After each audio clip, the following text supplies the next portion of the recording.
JB, really enjoying the boutique feel that you have going on behind you there. Where are you exactly?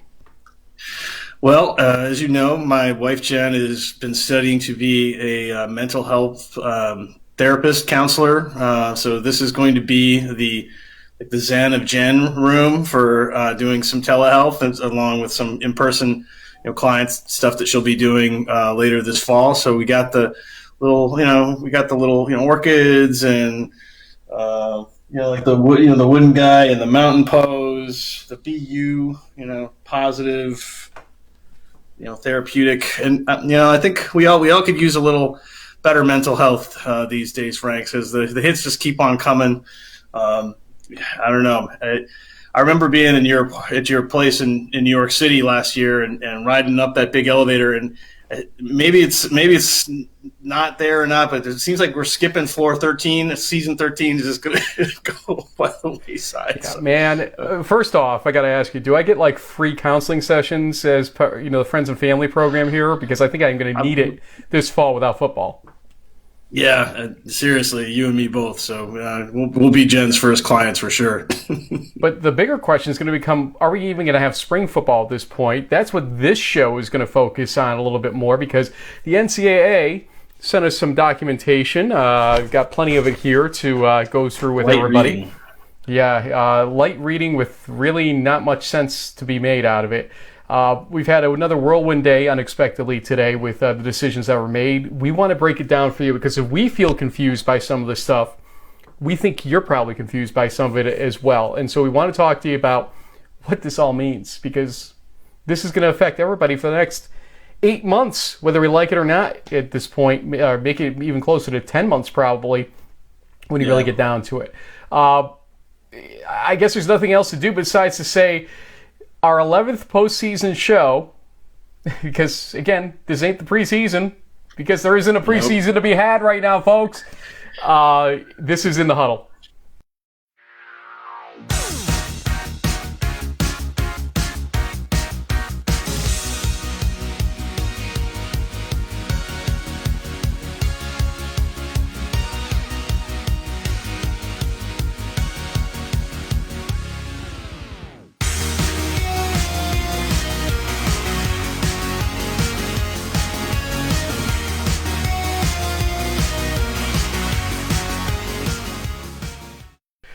Okay, before we go too far here, we want to first off send our condolences to our good friend Erick Wren. His mom Joyce passed away this weekend, and as I said on Twitter, she was one of our original fans. Her and Stan Wren, her late husband, who died not that long ago. He was an Alfred football alum, and Stan and Joyce were big fans of the work that Erick did, starting this show back in 2008. The first few seasons he was with us on the show, and they even listened to us sometimes even after that when Erick retired from the show. And she's a dear friend, a huge loss for us, and condolences to the Wren family. In fact, this show is coming out Thursday morning. Later on Thursday, there will be the wake, and Friday the funeral right down the street from where I am recording from here in Ballston Spa, New York. If you're in the area and know Erick, please stop by, send your condolences somehow to him and his family as we do grieve for our friend. We also are going to grieve in a different way for Division III and the sports and student athletes related to it. We want to get some perspective after we talk a little bit about the decisions, and we're going to have Erick Hart, the Director of Athletics from Brockport, joining us in a little bit here on the show. And you are, as always, dressed to the nines for our interviews appropriately. Do you have like the garbage can near you? Because I think you have the Brockport garbage pail, didn't you, at one point? I did get that for like $4 on Fanatics. That's in my office downstairs, but yeah. Well done. Well, we'll have him, like I said, in a little bit. But first, we want to go through some of the guidance today, and let's look at the first. In our first set of guidelines and directives here comes from the Board of Governors. They had a meeting yesterday, or what I should call Tuesday at this point, as the show's coming out Thursday. So Tuesday they met, Wednesday they put out their guidance and directives. And there were, I believe, 4 categories total that we counted here from a document that got sent to us from the NCAA. You're seeing the first category is health and safety. First thing, all member schools conducting fall sports programs must employ and adhere to the protocol set forth in the Resocialization of Collegiate Sport Developing Standards for Practice and Competition document and subsequent updates. Such protocols should be implemented for all athletically related activities, voluntary, required, and out of season, and in-season practice and competition, including preseason, regular season, and postseason. And that raised a lot of eyebrows today, the fact that it's including preseason, regular season, and postseason. If a change in local circumstances warrants the discontinuation of athletic activities, schools should make that decision in conjunction with public health officials, etc. Also, in this column, because the resocialization document and later updates cannot speak to every scenario or circumstance involving potential exposure to COVID-19, it must not be used as an absolute fail-safe document, but rather should be augmented with guidance from campus, local, state, and federal authorities and other bodies most familiar with the specific circumstances of a community. When you read those two together, JB, it's a very daunting scenario here. These were guidelines, the testing guidelines, for instance, until basically yesterday. Now they are requirements. And while it states it's for fall season, I can't see how they change it to not applying to any spring or winter sports ultimately. Their guidelines or requirements for any season. They issue these guidelines, you would have to think. It doesn't say that verbosely, but you've got to read into it. But also, while they push the guidelines as requirements, they're admitting their requirements are not biblical in any sense of the word, that they need to be augmented by other things that may be out there. We had a conference, the ARC, American Rivers Conference, that said they wanted to play. They were not going to use the testing guidelines from the NCAA. And I'm going to, before I let you have the floor here, go to a statement from our friend Chuck Yergin, the commissioner. And he said earlier, still moving ahead, I will confirm, but as I read this, if a division wants to conduct fall championships, these guidelines become required. But the D3 governance already has more than hinted that if federated, the decision would be to cancel fall championships. The Board of Governors announcement confirms it will be up to each division, and without the championships, guidelines, for instance, testing, remain just that. But he is getting some further let's say, guidance from the NCAA or appealing to them for more information to make that decision. So the ARC right now is on the ropes because we can't really read this as being anything but a requirement now for in-season play, even if there's not a championship. This change is a huge change, JB. Yeah, it is. But the biggest question mark I have is it's like, or what, what if the ARC, continues along their plan with, what they felt is another acceptable form of guidance? Do they get fined? Is there some kind of like NCAA, admonishment for doing something else? It didn't seem clear to me. Once the whole thing, if it's just guidance, it's supposed to be something that informs what ultimately is a decision that's being made at like the college president or conference level.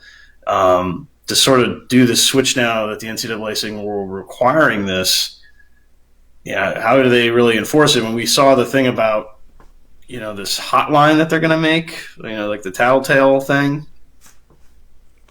Let's skip ahead to that, actually. Now that you mentioned it, we'll put it up here. The NCAA will publicize a phone number and email address for concerns to be raised about whether an athletics department is meeting the obligations reflected in the resocialization standards or otherwise engaged in behavior that puts student athletes at risk of COVID-19. Upon receiving a concern, the NCAA will notify the campus athletics healthcare administrator and conference office about the concern. The athletics healthcare administrator will be expected to take immediate reasonable measures to review the concern and notify the NCAA of action taken if action is necessary. And they bestow it on the divisions to come up with some better guidance as to what that means. But basically, we do have a tattletale hotline coming up here. Despite the fact that we can't really easily determine what you would be reporting or what is reportable ultimately. If you feel something is dangerous, but, it might not be, could you be getting your school in trouble? It's very wide open what that It kind of makes me think of that tweet that Pat Forty from Yahoo Sports put out, like basically it's like PSA to college kids, like don't go to parties, basically. Yeah. What are you supposed to do? Yeah, man. Seriously. Well, look, there's the hotline. So that was category number 2 of the 4. Here's one, student-athlete well-being. This one shook a lot of people today when they saw it, and you'll see why. First, all student-athletes must be provided an opportunity to opt out of participation due to concerns about contracting COVID-19. That's not surprising, okay? And this was the whole Pac-10, Big Ten unification thing we saw. That one of the things we're asking for is, opting out without ramifications. Okay, we get that. Also, appropriate eligibility-related accommodations must be made for student-athletes who opt out of participating this fall or whose seasons are interrupted or cut short due to COVID-19. In other words, the school has to provide some kind of accommodation for their eligibility if they choose to opt out or can't play for some other reason. Okay, that sort of means they got to make it easy for 5th year, it sounds like, in some format, if they want to come back for their eligibility. That's how I read that. Again, the divisions have to for it. Yeah, the divisions have to give some better guidance on that. Third, this is where things get very, very tough here. While statements of personal commitment to health and safety are acceptable, whatever that means, member schools may not require student athletes to waive their legal rights regarding COVID-19 as a condition of athletics participation. Stated as an attorney right now, let me tell you what that means.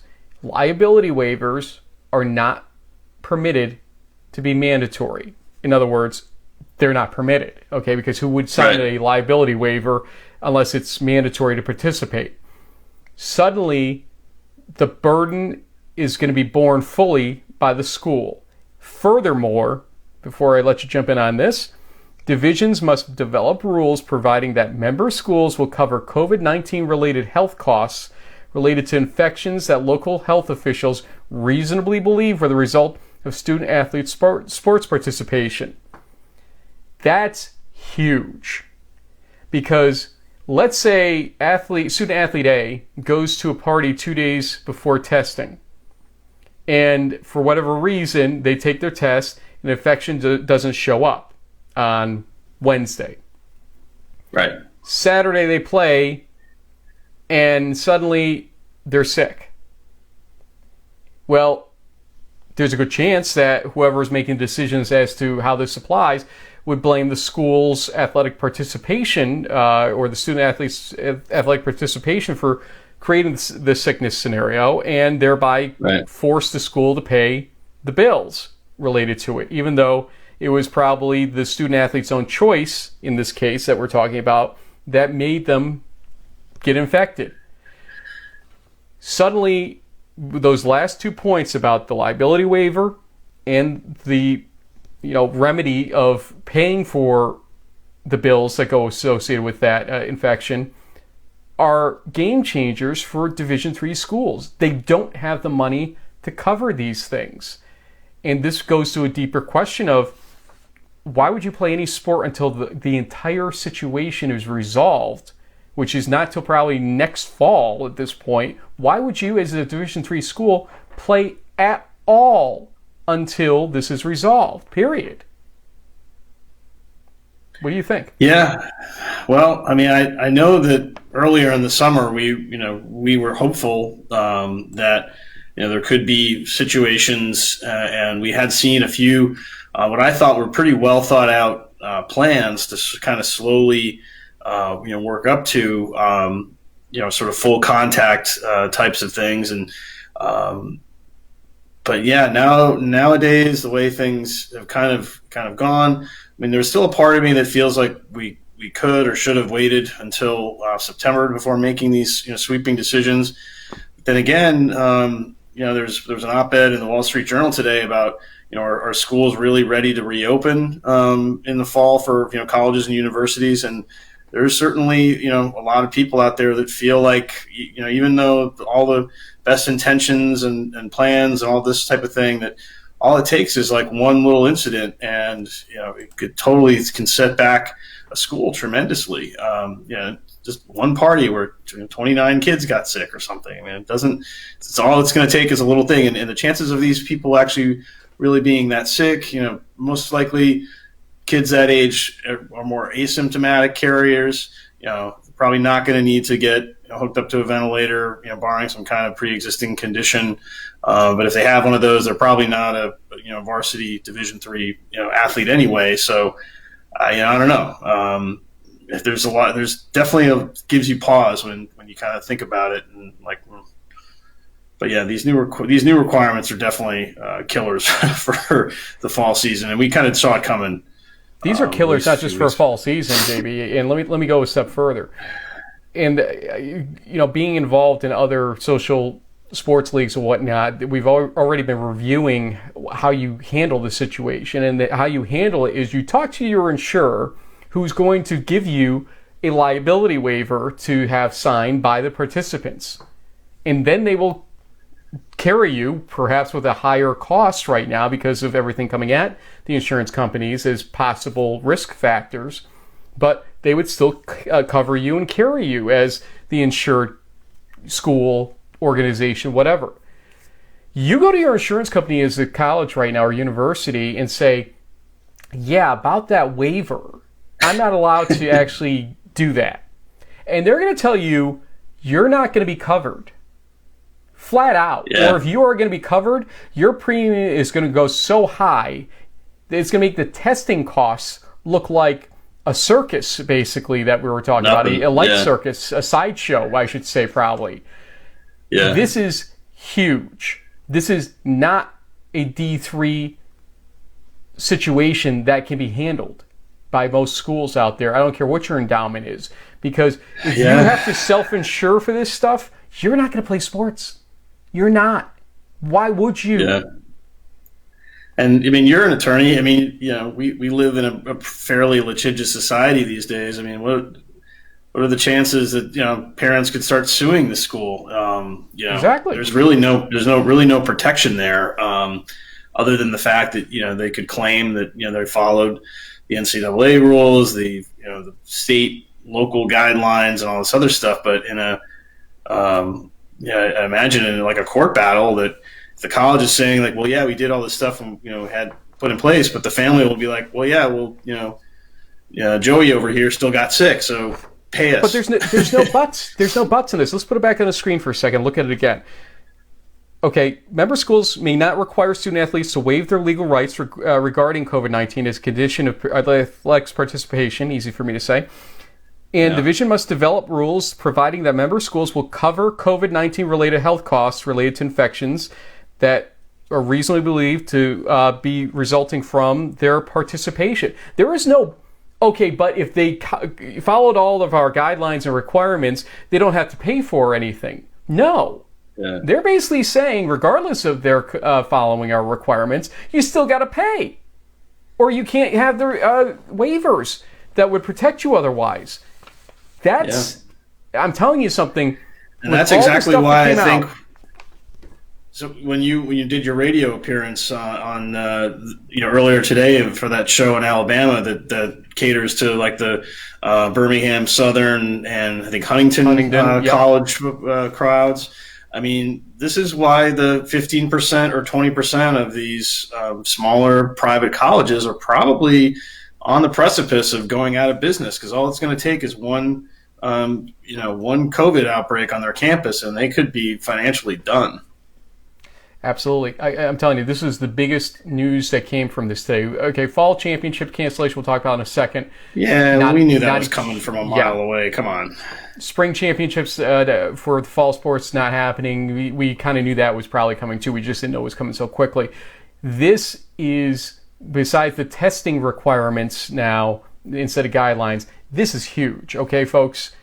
Do not underestimate the game change, because this isn't just a fall issue, ultimately. This is a fall, winter, and spring issue all wrapped into one until we have more certainty of how to not spread COVID in athletics participation. Yeah. Division I schools may have trouble swallowing some of this especially the ones that aren't the Power Fives? So we had tweeted out prior to this broadcast, asking for questions, and we got one from at VLow94, aka Vern. How's it going, Vern? Asking us, what should incoming freshmen be worried about? Do they lose a year of eligibility? Do they lose eligibility? No. Would they have to come back for a fifth year to play out their 4 years of eligibility? Yes. That's the way it works. No school at this point I can identify is going to play more than 5 games in the fall or the spring. So the blanket waiver applies, which means that just because you play 5 games does not mean you've used your year of eligibility. So freshmen and other class years have a decision to make. Do they want to come for this school year, especially with kind of the nerfed spring season we're talking about? Do they want to put in all this money for it and then have to come back for a fifth year to play their 4th year of eligibility? Or do they want to basically go do something else this year and basically attend college for 4 years? Basically, if you're a sophomore or would be a sophomore, you go 1 year last year and then 3 years after this year. Split it up that way so that you go 4 and play 4. Right. Look, everybody's situation is different. Tuition is expensive. Private schools are extremely expensive. You've got to make your decision on that. But as long as your school plays 50% or less of its normal number of games, in football that's 5, your eligibility will be retained. But that means that you've had to come to school to play those 5 games, so you would have to go a fifth year to that school to use their eligibility. What would you do? I mean, if you were that person, JB, what would you do when you were younger? Well, I almost am that person because the twins my 2 stepsons are going to be seniors in high school, and they very well could be. Hopefully, it's not the same situation next fall, but it could be possibly. It would be tough. I think we'd have to look at things from a number of different perspectives on the amount of on-campus versus off-campus experience. I know they say the gap year thing sometimes will lower your chances of actually finishing your degree.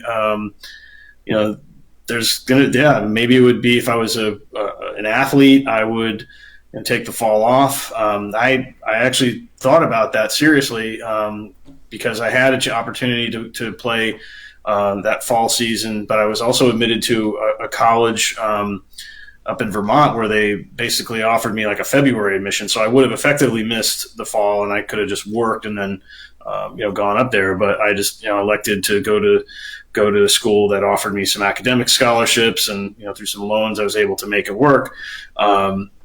It would be tough, man. I think it's a really challenging situation, and it's going to come down to lots of sort of unique family things like who could be affected by it, where the college is, where there's so many different factors. It's hard to say definitively one way or another.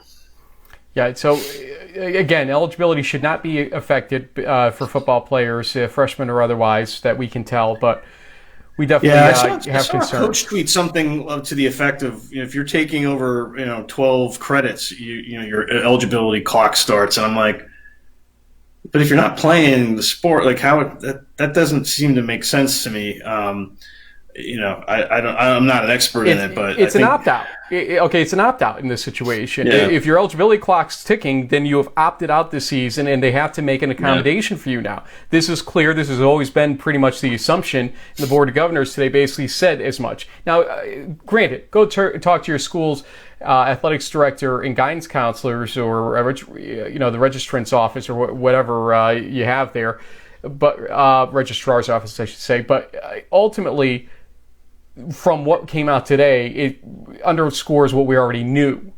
You can take the year off from the sport and not be affected adversely. You're going to opt out. Make sure you tell the school you're opting out if that's the situation, and then figure out what you're going to do for your 4th year of eligibility, if you're going to even come back for it ultimately for a 5th year, or just defer this year as it is and come back next year for your first year of academics and first year of athletics at the same time. You have a lot of options there. Let's go to the final category, because this is where everything led to ultimately today. And this category is championships-related issues. I'm going to underscore two of them, two of the bullet points. If 50% or more of eligible teams in a particular sport in the division cancel or postpone their fall season, there will be no NCAA fall championship in that sport. Well, we've had that in Division III for about 2 weeks now. That's been a no-brainer, pretty much for us. Yeah.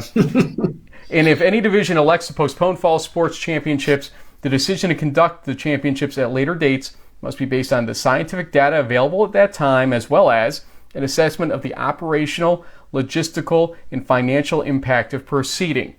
So, literally hours later, not many, Division II and Division III's President's Councils stepped forward and said the following. Headline, Division III President's Council cancels fall championships. Subheadline, moving sports to spring proved unworkable.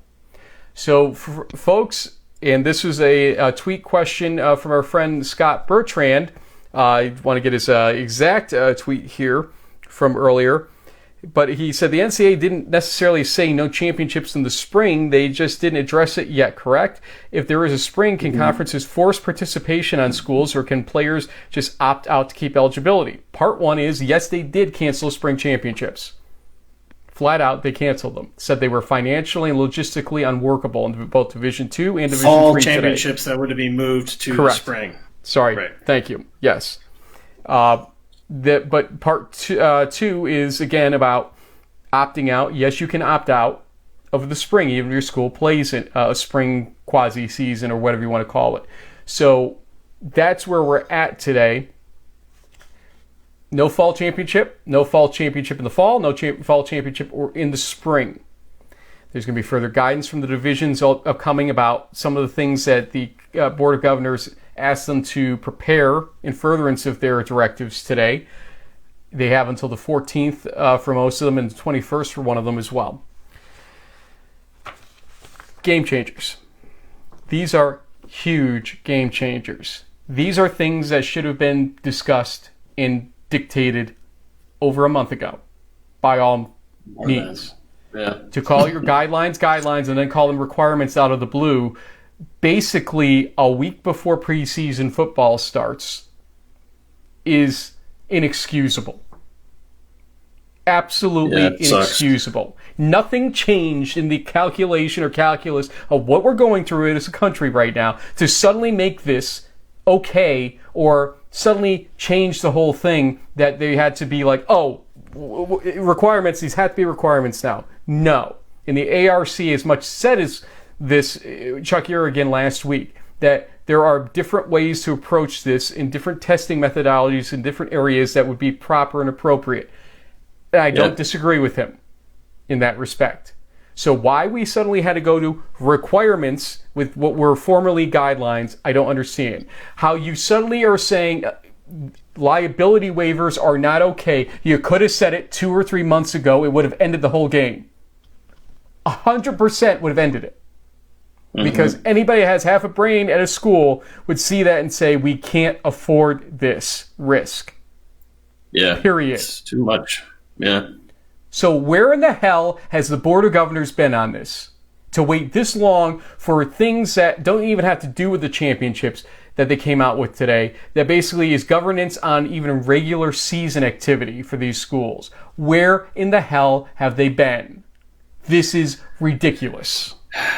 Yeah, well, they're basically, they're hiding behind, or they're hiding from the Power 5 Division I football schools that make and plan to make a ton of money every year on football, and they have basically kind of cookie cutter, piecemealed these plans to really cater to that audience. The majority of the student athletes that have been impacted by this aren't Division I scholarship players. They're not guys that are going to play in the pros. There's just tens of thousands of both young men and women who are playing the sport because they love it. It's effectively kind of a pay-to-play type scenario, because most of them are taking out loans or getting financial aid, some kind of academic scholarships to play the sport that they love.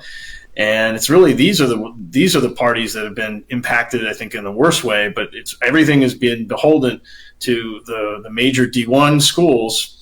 And even the thing I couldn't believe about the announcement, they're still kicking the can down to August 21st. And in theory, there are some like week 0 or week 1 football games that could be starting then. I know that certain conferences, like my grad alma mater in the Pac-12, they pushed their season back to September 26th. But there's other schools that they're gonna get going sooner than that, and there's still a bunch of FCS schools that are still out there that may play, they may not. I don't know. It's still hard to tell. But at least from the D2 and 3 perspective, when you just did the simple math, like there was no way that this was ever going to work, based on how it was unfolding. And it's just like you said, it could have been just taken care of way sooner in the process. Tracy Fenley asked earlier, heartbreaking news from D3 about making guidelines mandatory. Why don't they employ pool testing? Group players by first team, second team, etc. in offense, defense, and special teams. That would be 9 tests. If you get a positive, it would be easy to quarantine that group. Great question. And the answer I gave is essentially this. We had a group of people that were worried about Division I and only Division I and thought that the testing costs could be borne by Division I schools. They forgot about Division II and Division III in this whole process because there are safe ways to conduct testing that would also embrace the budgets of these schools. Again, let's go back to the American Rivers Conference. They're not off their rockers on what they were proposing on our show last week. Okay? What Tracy suggested here, not a horrible idea. There are other ways to handle this situation than mandating testing that's not even available in most states right now because of the COVID resurgence in certain areas.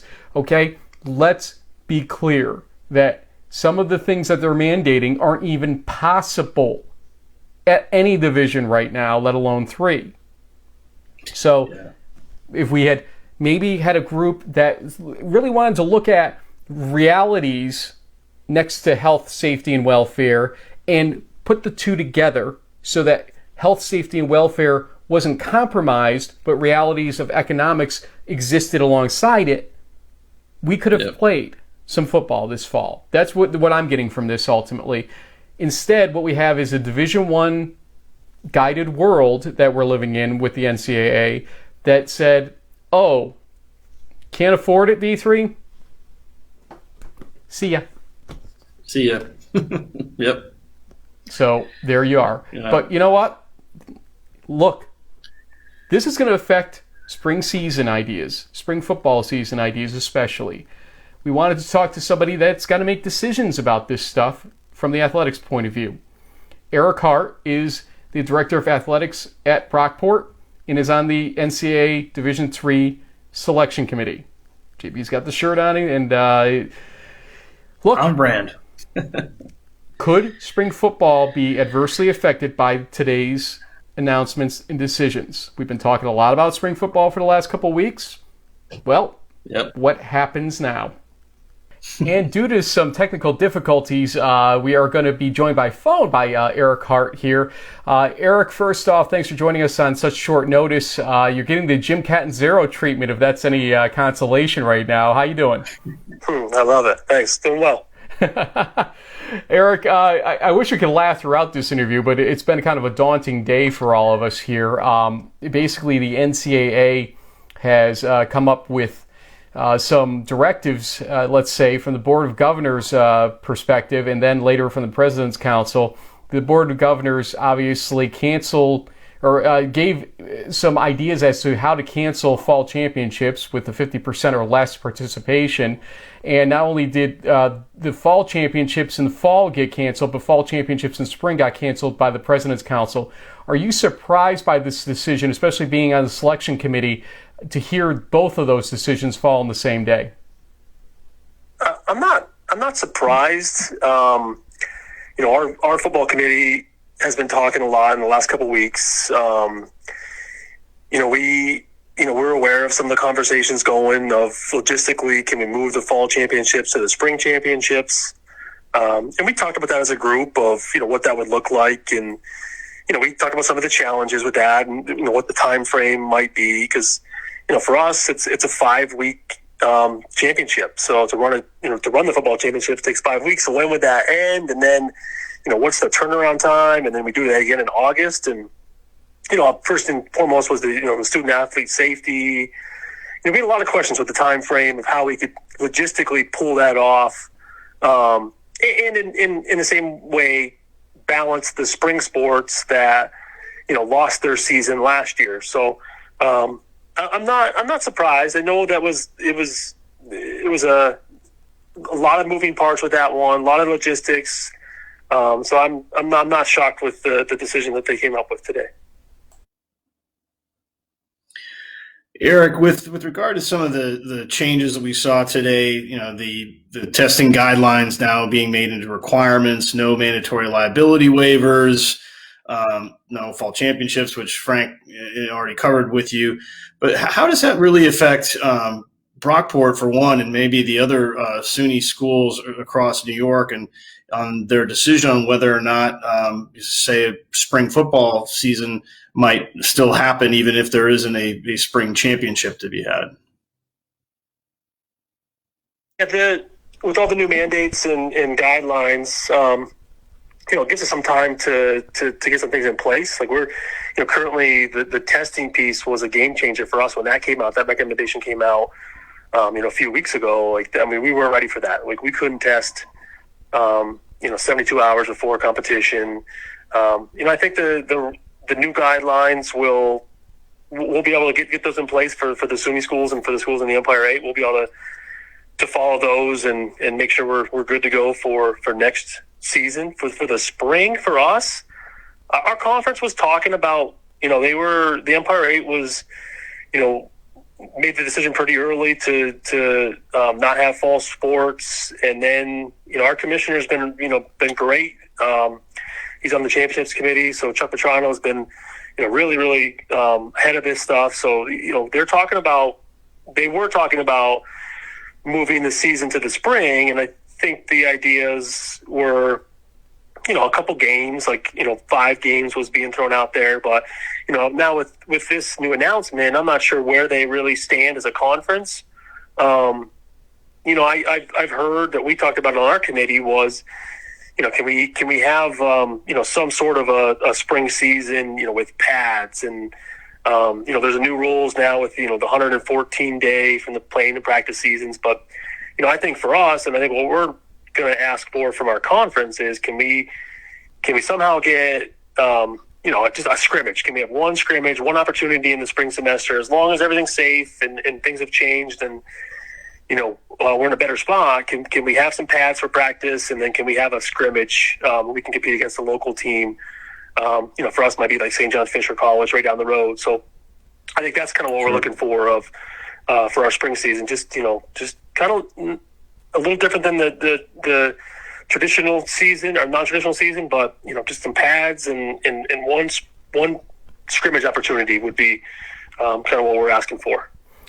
This doesn't just affect football, obviously. It affects all fall sports, soccer, both men's and women's, field hockey, volleyball, to name just a few of the sports that get kind of carried along with this. Would you give the same basic answer for those sports as well, or does football pose specific problems that you don't necessarily see for the other sports that maybe would allow those sports to play out in the spring term? Yeah, I think it's a little different. I mean, obviously, I like football. That's why I'm on the national committee. I enjoy the side of it.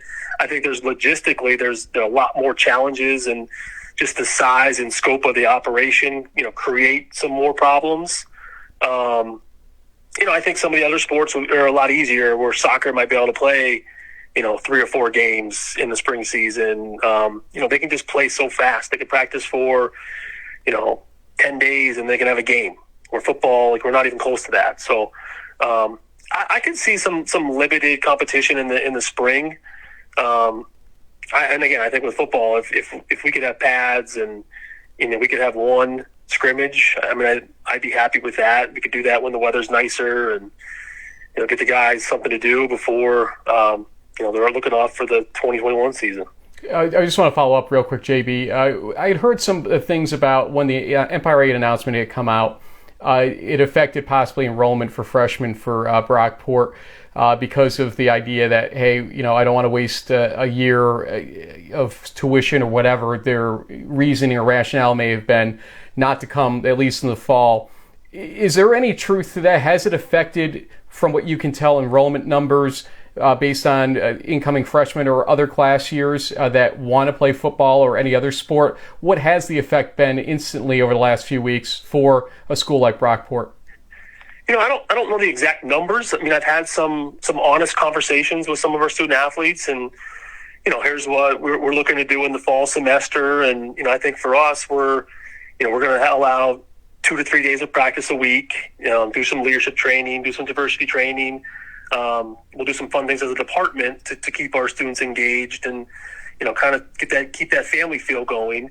I think a lot of the upperclassmen have asked the question that I know better, that have sent me an email or a text and kind of what are we thinking and what does that mean for my eligibility. So I can see our group majority coming back.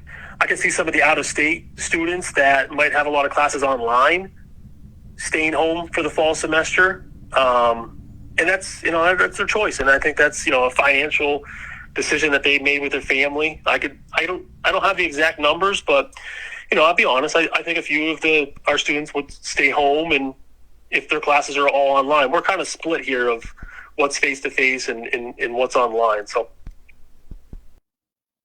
Well, Eric, another question we had was, being part of the national selection committee and having some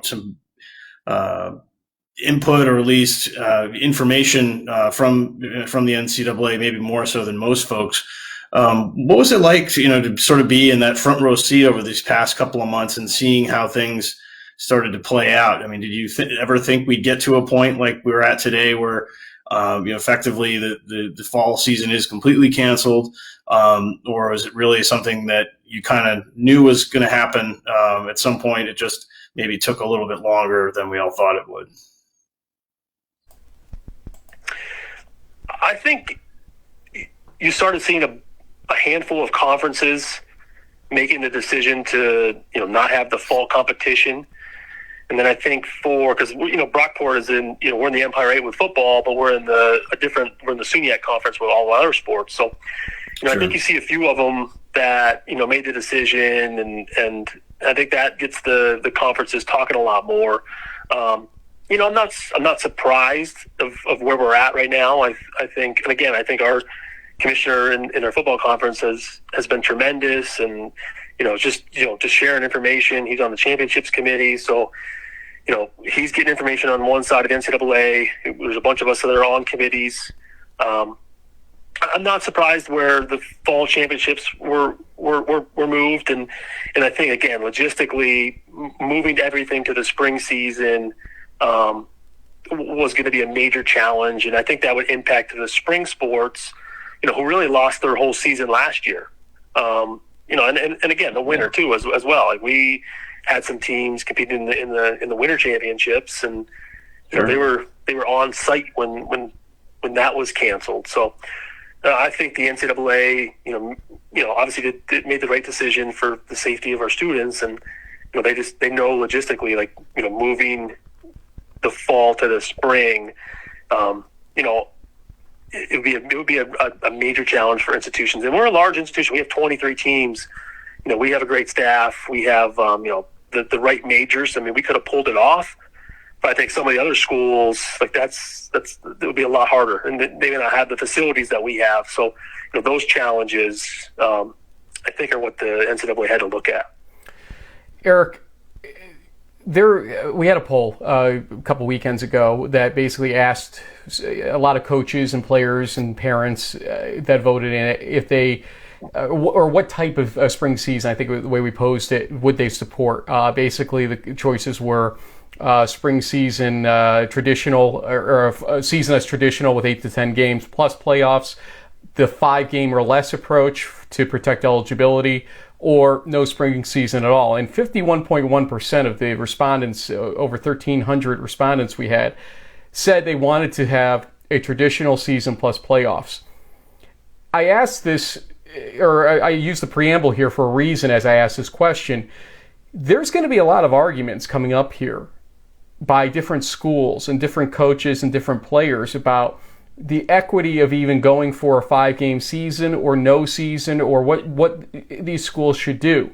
This is by far not a slam dunk, playing in the spring or going the approach you're suggesting. Do you believe that this should become an all or nothing scenario where all the schools need to abide by the same approach ultimately, or, we just kind of toss the whole idea? How do you see this playing out ultimately between all the schools, the 247 schools that are out there, some of which can't even play spring? See Merchant Marine Academy for more details because of the challenges they have there. But the schools that can technically play in the spring, I mean, how should this play out? How will it play out from what you can tell? Do you think we'll have a spring season at all? I like the idea of consistency from the NCAA. I mean, I think it's fair, it's equitable, and then we know ahead of time what we're getting into. I mean, I wish that was consistent. I think that was the piece. And again, there's been a lot of changes, a lot of data coming out and guidelines. And I'll be honest, Brockport was following when they came out the 28-day guideline, but other schools, they weren't looking to do that. So, we're possibly playing in week 4, and other institutions are playing in week 2. I think that piece of it, I would have loved to see, more consistency. So, it's apples to apples. You know what you're doing. Everyone's playing, 7 games. I think in the spring, without the national championship, I think that's going to, put a pause on it. And if you play 5 contests, you don't use your eligibility, but what's that timeline going to look like? What are those games going to count? I mean, I don't know if the national committee is going to look at that and provide some recommendations. We've had a few emails going out today after the announcement came out to, we're going to have a meeting next week just to, kind of get our arms around this and see what we can do. But I think as a committee, we can make that recommendation, hopefully, of some consistency. So it's across the board, the same. Last question for me is about costs. Testing appears to be necessary still, no matter what happens with the vaccine. It may not be at the same level that would be required right now because vaccine, maybe you were able to show you were vaccinated and not get tested, but not everybody will have received the vaccine by, let's say, March of next year. Can schools, including the SUNY schools, or especially the SUNY schools, I should say, because of the public funding scenario that comes to them, can they afford testing to the level that would be required, even, let's say, if it got halved compared to what the current numbers look like? What is the ultimate budget-busting approach or scenario that you see with the current testing scenarios that are out there, even if it gets cut in half? Yeah, that is scary. From a budget standpoint, we have about 110, 115 players on our roster, so we don't have a huge roster like some of the other schools that we know or we compete against. We'd have to really look at it logistically and figure out how we're going to do this. And I know the rules now are testing. Before it was 72 hours before the contest. So once a week. For us, and again, not just football, like all the other sports that we sponsor, we'd really have to run some numbers and figure out how we would manage and pull that off. I mean, we would make it work. We would figure it out. Obviously, with our success with football, like we would do whatever it takes to get it there. But we'd have to really plan and make some cuts somewhere else to provide this experience for our student athletes. So. Let's give you the last word here. You can address Brockport folks or D3 athletes at large at this point because your selection committee, a position that you have on that committee. I think this is your last year on the selection committee, technically coming up here. Whether or not they extend you, I don't know because of what's happening. But what is your message to Brockport athletes, student athletes, and also to the D3 student athlete generally that is sort of getting yet another kind of bad piece of news today about what could be coming up over the next year. Yeah, great question. I feel when I came in tonight to do the interview, I kind of pulled into our stadium, and my office is close to the field, and there's a bunch of guys out there playing, just throwing the ball around. So I went out there and just talked to them for a little bit, and they were down a little bit, and they knew like what this meant for the fall championships, and now not having the opportunity for the spring. We don't know what's going to happen for the spring, but I think the conversation was great. I think everyone's excited. We know, we put things in perspective and what we're going to do for the fall. We're going to do a lot of stuff to be better. I think for the number one goal for us for the fall is just to stay healthy. Like our goal for our program, and not just football, for all of our athletes, is just to stay healthy.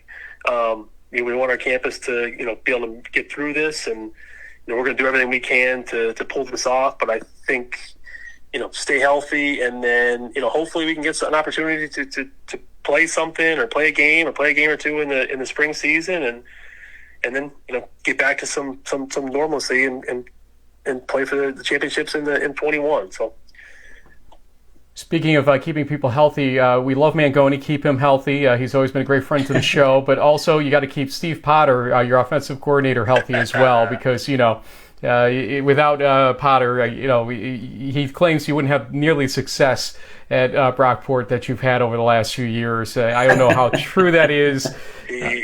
But he's a secret weapon. That guy's a head coach somewhere, man. He's one of our secret weapons. No doubt about it. He'll be a head coach. True that. Although Mangoni's going to hate us both for suggesting that right now, because he probably doesn't want to lose him. But Steve Potter is a great OC, Mangoni a great HC, and the rest of your guys have been top notch with us over the years. We appreciate what you do, and congratulations on the success. And we hope to talk to you about football in Brockport and what it all means sooner rather than later, but it might be a year removed from right now, unfortunately. So in the meantime, stay in touch with us, okay? Yeah, thanks, buddy. Thank you. Bye. Thanks, Eric. Okay, thanks to Eric for that. Again, appreciate him working with us on technical difficulties. I think we could hear him loud and clear on that interview. If you could hear him, then everybody probably can. Yep. Your takeaways there, you hear him talk about the idea of spring practice with pads, which has been something they've been trying to get for years. Yeah, he seems a little, what I'll just say might be, even-keeled, because I have seen a couple of D3 conference commissioners today tweet out basically that they're still working hard to make a spring season happen. So there are some groups out there that are gung-ho and going for it. Eric's sounded a little more measured, given the size and the scope of their athletic program, given the costs as we've gone over ad nauseum in the last couple of weeks. So I think he's taking a little more of a wait-and-see tempered approach because of some of those financial realities. I mean, the state universities not necessarily going to have the same kind of budgets as maybe some, private school from the NESCAC that has a couple of $1 billion sitting, earning hundreds of millions of interest in the stock market. So, it's probably going to look different for different leagues, whether that's fair or not. It just is what it is. You mentioned the NESCAC. Why don't you take our next question, actually, that I think has some relationship to the NESCAC, in a spring football season. And let's kind of give our best guidance. This is from at Gary Palmieri, and based on what I can gather from his Twitter profile, he has a son who's probably on the Bates Bobcat squad. But he was basically asking, to help him understand more about the NCAA stance on spring football. His son and several of his classmates are entering their freshman year with no fall football and hopes of spring. Was definitely a carrot that was dangled. Would love to see it, but based on our tweets, it seems like a long shot, even in a conference like the NESCAC that does not participate in the D3 football championships. And he says, thanks for digging deeper and informing the Twitter world. And you're welcome, Gary. I'll let Frank go with this one first, and I'll follow up with them. I think Eric put it best in our discussion with him about just what spring is going to possibly have as a hurdle which is a certain level of schools agreeing as to what it should look like, and kind of a mess of ideas that don't ever meet in the middle correctly, such that you may never play it. Now, let me go back as a caveat here. What I said earlier in the show about the changes of liability waiver questions and cost shifting to the schools for something caused by the academic participation, those don't change necessarily in the spring because vaccinations won't be 100% by that point, and infections still occur. So how does that guidance change between the fall and the spring, ultimately, for schools? Yeah, I understand student athletes may have health care that will pay for some of the stuff, but there are costs that will not be necessarily covered that the schools are going to have to face, and lawsuits that come from this too, because of the wording of what we saw earlier in the show. So what does spring football look like, in my opinion? That. I don't think it happens. Yeah. I'm kind of with you on this one, Frank, because even schools that have more money than they know what to do with, like the NESCAC, they still would have the logistical problems of, okay, you've got a team in Vermont, you got some teams up in Maine, you got some teams in Connecticut, and so there's traveling across borders. Obviously New England's done pretty well as far as managing this, and maybe in certain leagues like the Liberty or Empire 8, where there's a bunch of schools in a close proximity from a regional perspective with low COVID rates, maybe they're comfortable trying to field some type of spring season as long as it doesn't impact eligibility. That remains to be seen. But in general, college presidents and boards tend to be very risk averse, and this liability waiver language and some of the other stuff that just came out today is going to make their general counsel say, like, wait a minute, we could get sued. Our insurance companies could drop us. We could have our budgets blown up because of it. So those things kind of factored in. Padded practice might be the best case scenario at this point.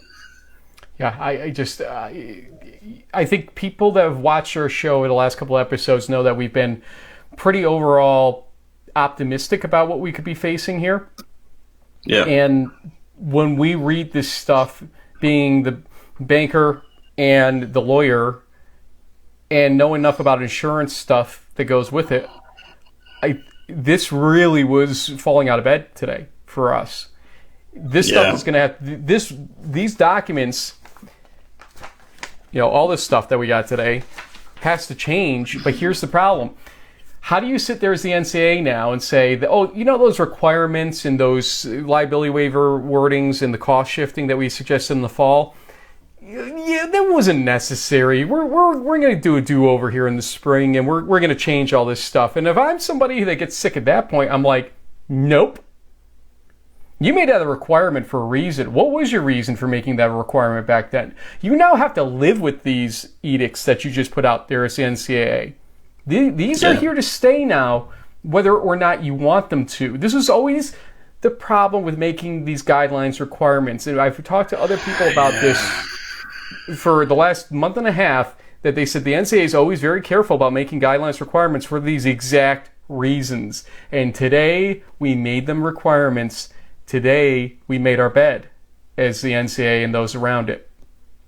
And so now we almost risk every sport between now and when the government effectively says everybody's okay to come out from the cave now and, do whatever they want to do without a mask on or anything else.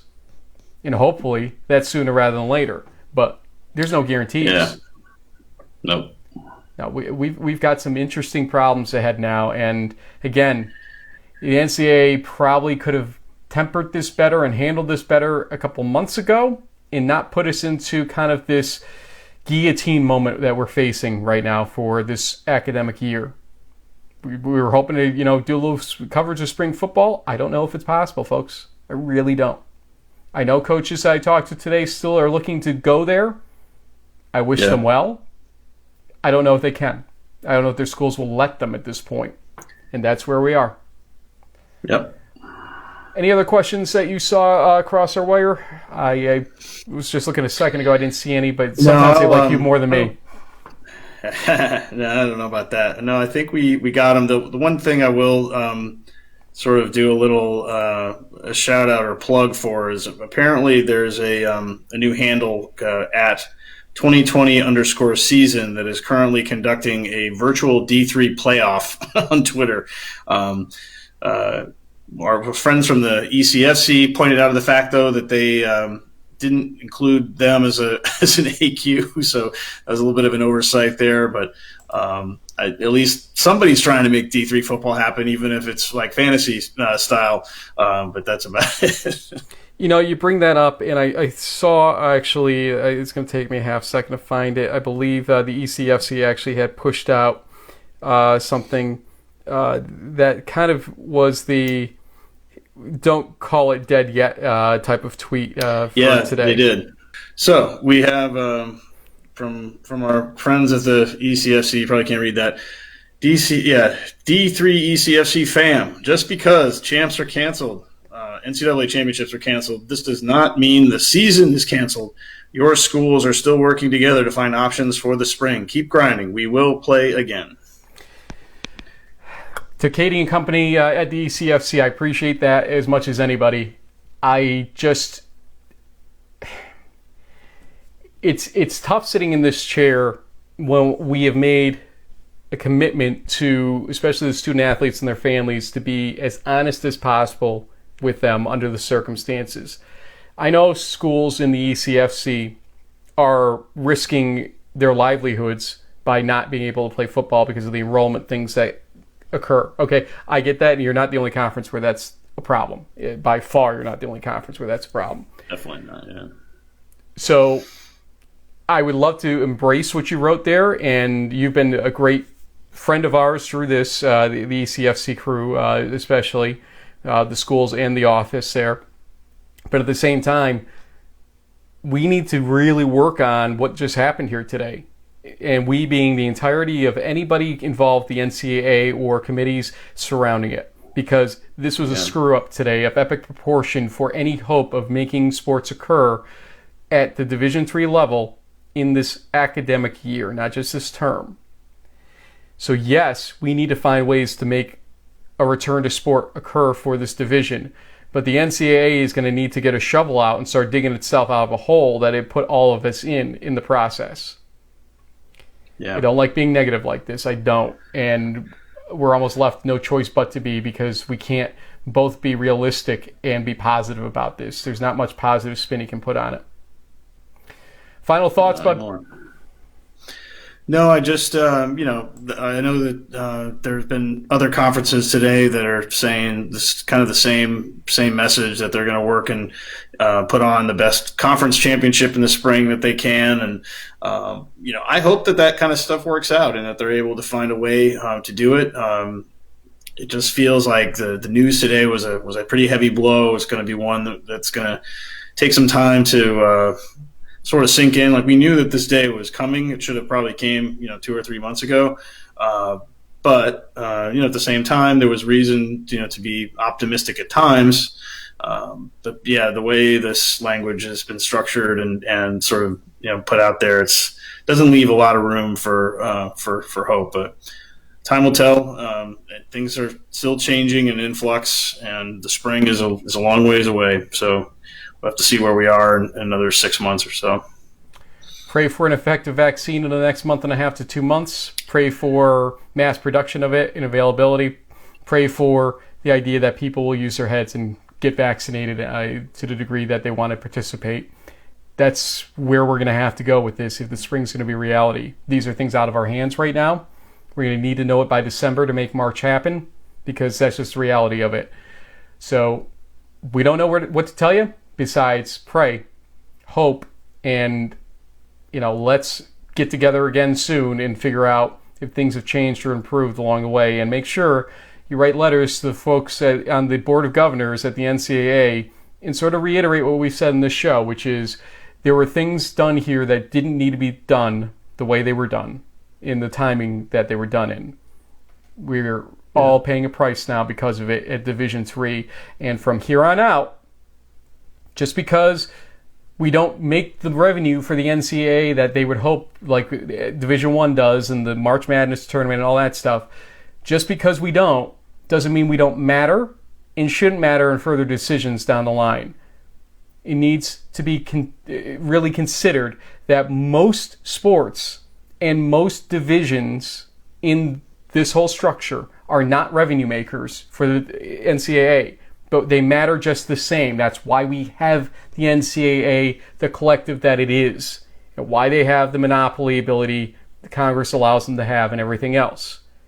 We need to do better here as an organization. Let's get them on track, because this should never be repeated. I understand how tough this situation has been over the last 5 months as much as anybody, but it doesn't give us an excuse to keep faltering in the process of trying to solve the problems. Make them do better. You matter in that context. To the student athletes, get out that computer, get out the emails, start writing them and letting them know what you think of what's just happened here, because you matter in this more than anybody else does. It's about you guys. Until next time. Yep.